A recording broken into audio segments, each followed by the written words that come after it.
This is your entertainment ticket. I'm Al McGee, and this is Steve and Leibowitz. Get us at www.yeticket.com.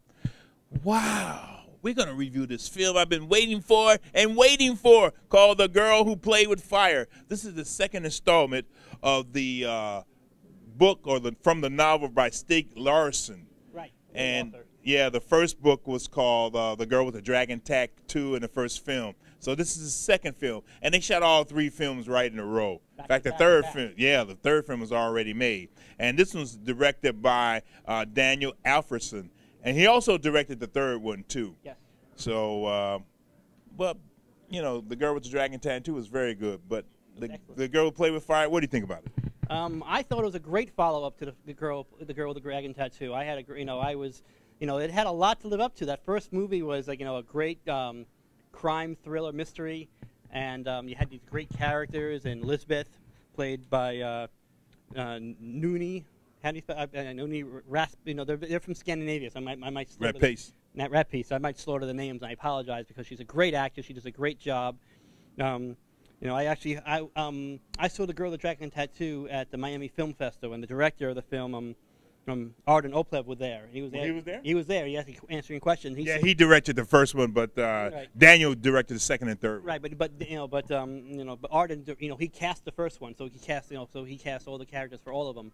So he talked about how how is he going to find the right Lisbeth, and he got lucky because Noomi was actually the second person he saw. Really? Yep, and she just nailed it, and she was great. Lisbeth is a great character. She's still a badass. You don't mess with this girl at all. And Numi's a good actress too. She really fantastic. captured the character. Right, and this movie's like it's not a rehashing. It's not like Lisbeth and Michael get re-teaming together to solve another mystery. It's not that kind of. They did it separate. Right. In fact, this time this time actually the mystery is there's Michael who runs his magazine, the Millennium magazine. Michael Bloomquist, played by Michael Nyquist. He's the publisher, the author of their newspaper. And, he started off looking for some sex trafficking, but Lisbeth, someone murdered 3 people, so the police are looking for her for the murders. Right. They think she did. They think she did it. So it's a little more now of like not only clearing her name, who set her up.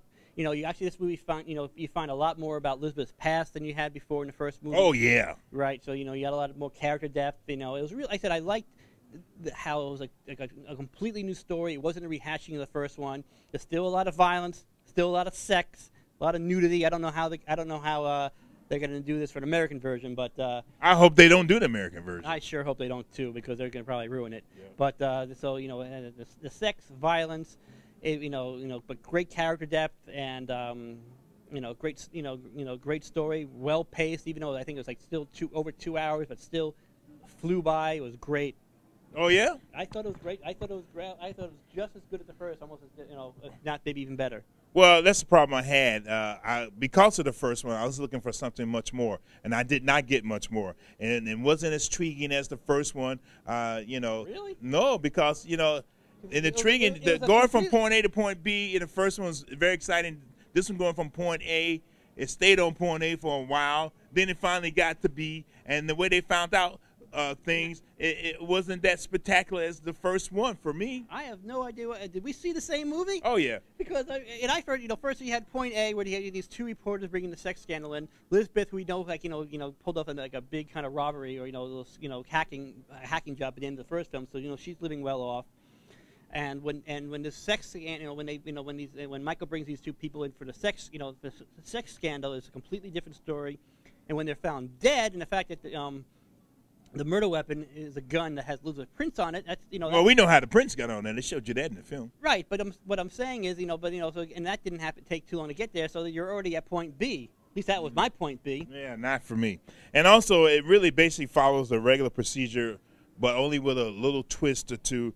And I thought it really wasn't that compelling for me, man. I thought I thought you think it's going to go one way, it goes another. It doesn't follow it doesn't follow the Hollywood formula. It doesn't go in the direction you think. No. And again, it doesn't follow the Hollywood formula, which I'm very glad it didn't.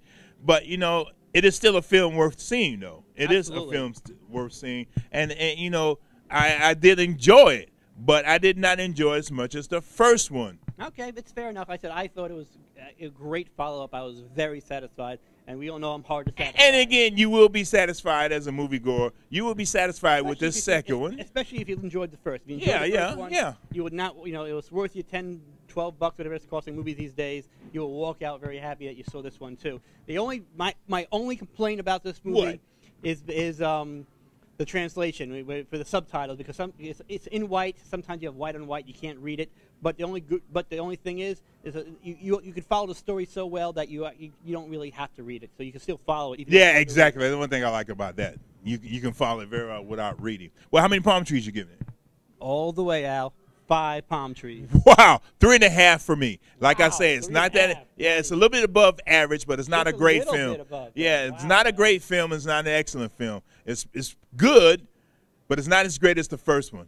So I'm waiting for the third one to come out. Third one comes out in the fall. So Wow, they bringing it out that quick? Yeah, you know, they film them back to back to back. You know, we got spring, summer, fall. So you know. But like I said, it is worth seeing, especially if you saw the first film or if you read the novels. Books, you know, and people, that's another thing. People who are fans of the books, and you know, it's an international bestseller. If you're a fan of the books, the movies are a great translation. You know, you'll be a fan of the movies too. And the thing about it, the author, when he was living, didn't make any money off of it. He didn't get famous, and the books did not get good until he died.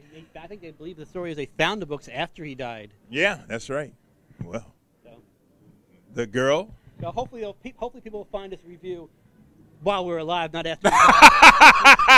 Well, the girl who played with fire, 3.5, 5. Wow, what a difference.